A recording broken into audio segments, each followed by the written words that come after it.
স্বাৰ্থপৰতা। Black শ্বাৰ্টটো পিন্ধিলে আজিও তোমাক বৰ ধুনীয়া লাগে জানা। তোমাক প্ৰথমে দেখোঁতেও তুমি ব্লেক শ্বাৰ্টটোকে পিন্ধি আছিলা। সেই ওঠত লাগি থকা মিচিকে চিনাকি হাঁহিটোৱে মোক যেন বাৰে বাৰে আউল লগাই যায়। ব্লেক শ্বাৰ্ট আৰু নীলা জিন্সৰ সৈতে তোমাৰ সেই চিনাকি হাঁহিটোৱে তোমাক যেন কিমান ধুনীয়া লাগিছিল সেইদিনা, মই বুজাবই নোৱাৰিম জানা।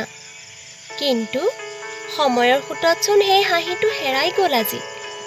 ব্যস্ততাৰ অজুহাতত যেন সকলো মোৰ পৰা আঁতৰি গ'ল।